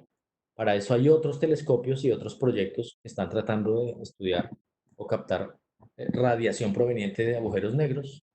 Una de esas es la radiación Hawking, que no se ha descubierto, fue propuesta por Stephen Hawking en los años 70, y el telescopio James Webb no lo va a hacer, pero sí hay otros proyectos en esa dirección. Y igual pasa con la materia oscura. El telescopio James Webb puede dar eh, herramientas para profundizar en el estudio de la materia oscura, pero también hay otros proyectos exclusivamente para estudiar materia oscura. Bueno, aquí vemos una región de una nebulosa que parece la cabeza de un caracol, ¿cierto? Con esas antenitas que se ven por ahí.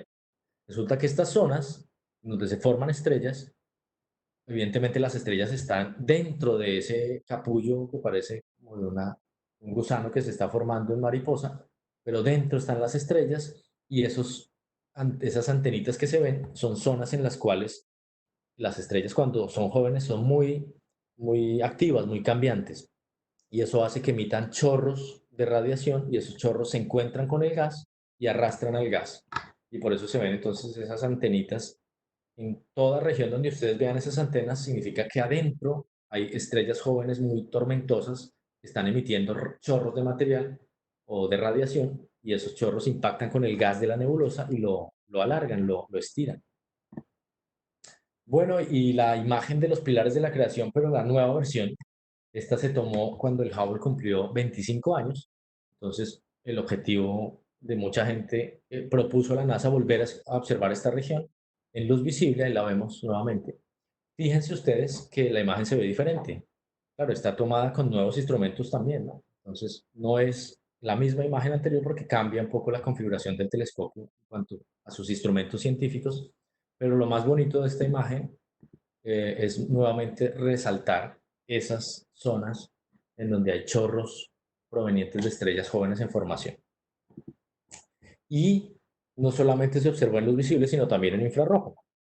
En infrarrojo a la derecha ustedes ven la misma región en el mismo momento, pero en otro tipo de luz. Y en el infrarrojo la imagen cambia completamente porque empezamos a vislumbrar todas las estrellas que están detrás de esa cortina de gas, porque el infrarrojo es capaz de atravesar esas cortinas y vemos una imagen pues fascinante en donde ya podemos evidenciar las estrellas que se están formando en esa región. Miren, por ejemplo, acá estas dos imágenes simultáneas. Bueno, seguimos avanzando, ya estamos cerca de terminar porque aquí hay un collage de algunas cientos de imágenes tomadas por el telescopio espacial. Se estima que hay más de 1,5 millones de imágenes tomadas por el telescopio. Dentro de ellas ustedes encontrarán casi que una gran variedad de objetos en el universo que van desde estrellas en diferentes etapas evolutivas, galaxias, cúmulos de estrellas, planetas.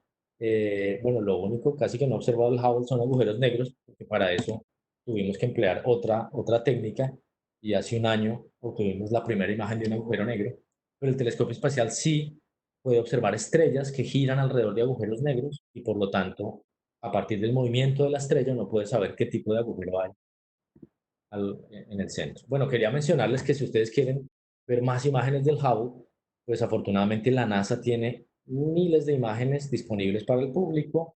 y lo más interesante es ver la imagen, bueno, para algunos, no sé, ver la imagen que tomó el Hubble en la fecha en que ustedes nacieron. Obviamente, el día y el año, perdón, el día y el mes, no el año.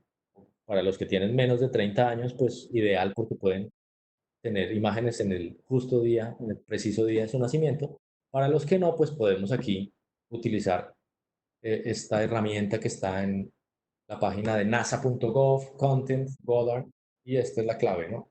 What did Hubble see on your birthday? ¿Qué vio el Hubble en su fecha de nacimiento? La pueden buscar en Google también, y ponen aquí el mes y la fecha. Entonces eso se los dejo de tarea para que cada uno busque su imagen y probablemente sea de ahora en adelante la imagen favorita de ustedes del Hubble. Bueno, ¿cuál es el futuro del telescopio? Ya mencioné que en la última misión de servicio en el año 2009 se instaló un gancho. Con ese gancho se espera capturar el telescopio en alguna misión futura. ¿Qué pasa con el telescopio espacial si lo dejamos tal cual está? Pues que se encuentra a una altura en la cual todavía hay un poquito de átomos de atmósfera. Prácticamente espacio vacío, pero no. Hay algunos átomos de atmósfera y eso implica que todo el tiempo el telescopio espacial se está frenando. Parece imperceptible, pero si ustedes van acumulando año tras año tras año, ese frenado va siendo importante y cuando usted frena algo que está orbitando, empieza a orbitar más y más cerca de la Tierra hasta que empieza realmente a caer en espiral. Y por lo tanto se espera que el telescopio pueda caer a la atmósfera en el año 2028, al año 2030, esté ingresando a la atmósfera y por fricción pueda casi que evaporarse o desaparecer, ¿no? Por fricción con la atmósfera terrestre, y eso sucederá probablemente en los próximos 10 años, de ahí para allá. Pero otra probabilidad es que con ese gancho que se instaló, pues alguna de las futuras misiones pueda simplemente pasar por ahí, no necesita ser una misión tripulada, puede ser una misión robótica, pasar por ahí, agarrarlo y simplemente traérselo de regreso a la Tierra. Eso sería lo ideal, porque podríamos tener al telescopio espacial en algún museo, seguramente en Estados Unidos, para poder apreciarlo, tocarlo y sentir de cerca pues, este maravilloso instrumento que estuvo más de 30 años observando el cosmos. El nuevo telescopio James Webb es mucho más grande, entonces se dan cuenta del tamaño comparado con una persona, y aquí está el telescopio Hubble, el Spitzer, que es más pequeñito. La nueva generación de telescopios, como ya lo mencioné, son ensambles, son casi que no enjambres, sino rompecabezas de hexágonos, y esos hexágonos pues forman un gran telescopio, que en el caso del telescopio James Webb tiene más de 6 metros. Eso va a hacer entonces que la capacidad colectora aumente tremendamente. La capacidad colectora aumenta con el cuadrado del diámetro, o sea que el telescopio es 3 veces más grande en diámetro, pues va a ser 9 veces más colector de fotones. Lo otro interesante es que este telescopio funciona en el infrarrojo, por lo tanto vamos a observar un nuevo tipo de luz como nunca antes lo hemos visto, y en gran parte se debe a que el telescopio tiene un recubrimiento en oro. Esa imagen que ustedes ven abajo a la derecha de ese enjambre en amarillo, el color amarillo se debe a que va a utilizar oro, más o menos una cantidad de oro equivalente a una pelota de tenis esparcida en toda la superficie de 6.6 metros de diámetro. Y esto porque el oro es uno de los mejores conductores, no solo de la electricidad, sino también del calor. Si uno quiere estudiar el universo en infrarrojo, tiene que tener un instrumento muy frío, porque de otra manera estaríamos detectando la propia emisión en infrarrojo del instrumento. Entonces yo tengo que evitar que el calor caliente las superficies del telescopio, y por eso necesito un sistema de radiación bastante eficiente. Entonces el espejo va a radiar eficientemente, pero no solamente eso puede evitar que se caliente, sino un escudo protector muy grande.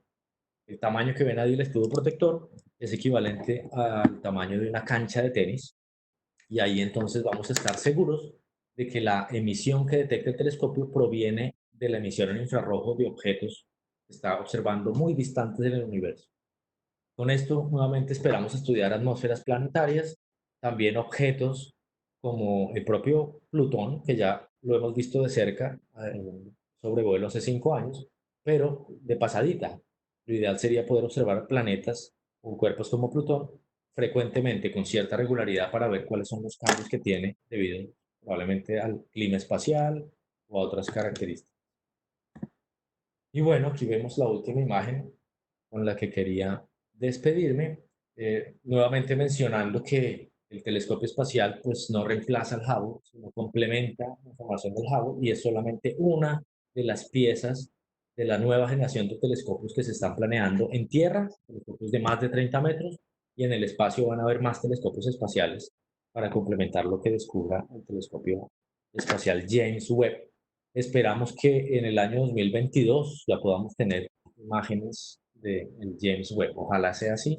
De todas formas, el desafío es muy grande porque el telescopio es tan grande que no se puede poner armado dentro de la nave que lo lleve al espacio, sino que es una especie de rompecabezas, un origami espacial, y el telescopio tiene que desplegarse como una flor en el espacio, y eso va a ser increíble. Esas imágenes, si tenemos la posibilidad de observarlas en directo, van a ser pues, fascinantes para todos los apasionados por el cielo.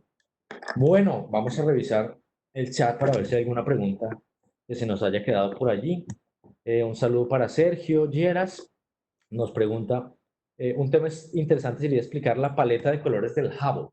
Bueno, no tengo imágenes acá en este momento de la paleta de colores. Bueno, las voy a buscar en un momento, pero sí es importante mencionar que cada telescopio, de hecho déjenme irme a esta imagen, cada telescopio tiene una paleta de colores. Entonces, en mi caso, por ejemplo, que yo estudio el Sol, entonces utilizo telescopios como el telescopio de dinámica solar, el Observatorio de Dinámica Solar, y ellos tienen una paleta de colores que se decide desde que se está planeando el telescopio. Y eso significa que yo a cada longitud de onda le voy a asignar un color.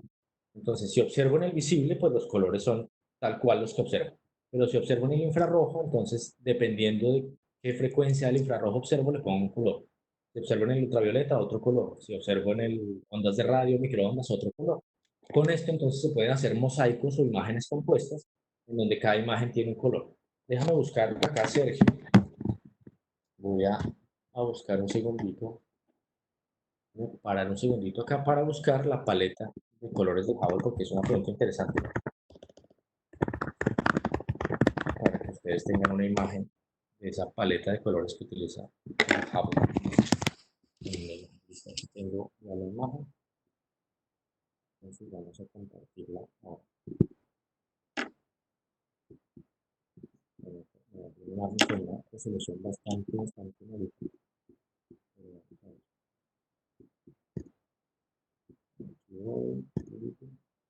Bueno, ahí deben ustedes estar viendo una imagen en donde está justamente la fotografía de los pilares de la creación del año 95, resultado de combinar tres canales diferentes, uno azul, otro verde y otro rojo.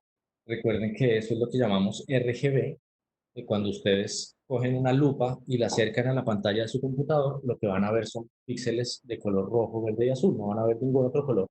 Y esos tres colores hacen que se formen los demás colores que ustedes ven en cualquier pantalla de computador o en cualquier pantalla de televisor.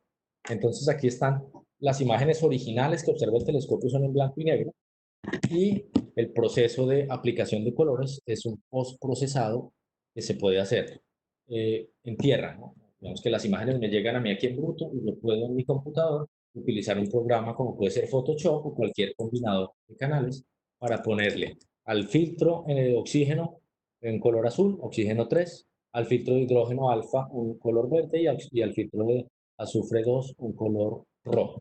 Y eso hace entonces que la imagen final sea esa combinación de colores en diferentes filtros, pero algo importante acá es que cada uno de esos filtros, en este caso oxígeno, hidrógeno, azufre, observan en el visible. Entonces ahí ustedes ven exactamente a qué rango del visible corresponde cada uno de esos filtros. Esa es entonces la combinación de colores. Bueno, Santiago Sáenz, un saludo, nos pregunta, ¿actualmente se hace uso del Hubble en investigaciones colombianas? Bueno, hay varios colombianos trabajando con imágenes del Hubble o que han trabajado con imágenes del Hubble. Entonces tenemos uno de los que trabajó en Italia, que es Camilo Delgado, que también está en Colombia en este momento. De hecho, tiene una conferencia, no sé si hoy o mañana también sobre el Hubble. Él es uno de los que ha trabajado con imágenes del Hubble. Y también tenemos a una colombiana que se llama Valentina Abril. Ella trabaja en el Observatorio de Marsella, en Francia, y ella estudia galaxias a muy alto redshift, lo que significa galaxias muy distantes. y esas galaxias las observa en imágenes de campo profundo del telescopio espacial Hubble. Y bueno, muchísimos otros, ¿no? Yo conozco muchos otros colombianos. Digamos que en Colombia las imágenes que se utilizan pues, también pueden ser del Hubble para estudios principalmente de evolución de galaxias, cosmología. Y bueno, algo importante es que ningún astrónomo trabaja solo con imágenes del Hubble. Lo importante es que si uno trabaja en un campo de investigación, obtenga información de diferentes telescopios, porque no nos podemos limitar a la luz visible. De hecho, es muy difícil encontrar un estudio astronómico solamente en luz visible. Se tiene que complementar con otros tipos de luz, o si no, el trabajo quedaría cojo. Esto no sucedía hace 50 años, pero hoy por hoy es casi que indispensable combinar imágenes en diferentes longitudes de onda. Nos pregunta Juan Andrés Forero, ¿es posible que un telescopio como el James Webb capte una supernova 1A? Sí, claro, estamos esperando, de hecho, la observación de una supernova en nuestra galaxia en cualquier momento. Se estima que cada 400 años hay probabilidad de que una supernova explote en una galaxia. Recordemos que las supernovas son estrellas muy grandes, o sea, de mucha masa, que terminan su vida, terminan su combustible y tienen un colapso, y después de ese colapso, una explosión enorme que libera más energía que la galaxia completa durante instantes de tiempo muy cortos. La última sucedió hace casi 400 años, más de 400 años, y eso hace que en cualquier momento en nuestra galaxia explote una supernova. De hecho, recordarán hace unos meses la estrella Betelgeuse estaba disminuyendo su brillo y eso es nos da una idea de que probablemente esté pasando por una etapa final de su vida en donde es muy inestable y después de esa reducción de brillo puede explotar, pero ya recuperó prácticamente todo su brillo, o sea que por el momento está descartado que explote como supernova. En otras galaxias, claramente hay supernovas y de hecho, mientras duró esta charla, probablemente han explotado unas 60 supernovas en el universo. O sea que explosiones de supernova claramente son uno de los puntos de interés de los nuevos telescopios. Bueno, ¿qué se me queda por ahí? Pues creo que darles las gracias. Un segundito. Bueno, darles las gracias. Esperar entonces que el James Webb sea otro de esos telescopios que tengan una vida, así como la del Hubble, mucho más larga de lo que esperamos, y que podamos en la próxima generación de telescopios, pues tener nuevos descubrimientos tan apasionantes como los que hemos tenido en los últimos 30 años. Y bueno, darles las gracias nuevamente a AstraZeneca, un saludo para todos los que estuvieron atentos de esta conferencia. Esperamos que podamos tener mucha más interacción aquí mientras nos podemos ver en persona y saludarnos directamente. Aquí les dejo mi contacto en Twitter para que me sigan y estén atentos de todas las actividades que por ahí estamos desarrollando con otros apasionados del universo. Y bueno, si no es más, creo que Vivian, estás por ahí ya para despedir a todo el mundo. ¿O Sí, muy Santiago, bien? muchísimas gracias en nombre del capítulo de AstraZeneca, en nombre de Uniandinos, en nombre propio. Aquí todos se están despidiendo, te están mandando saluditos y te están diciendo que Mm, gracias. ujú. Bueno, Muchísimas muy gracias bien. de verdad por tu intervención, muy interesante y esperamos tenerte pronto nuevamente aquí en Bogotá para que nos puedas dar una charla de esas así súper interesantes. Bueno, muy bien. Un saludo para todos y que se cuiden muchísimo, ¿no? Y a seguir tratando de aprovechar este tiempo, pues para hacer cosas que normalmente no hacemos. Así que si algo bueno podemos sacar de esto, pues será bienvenido. Un saludo. Chao, chao. Muchas gracias, Santiago, que estés bien. Muchas gracias a toda Gracias. la audiencia, que estén bien.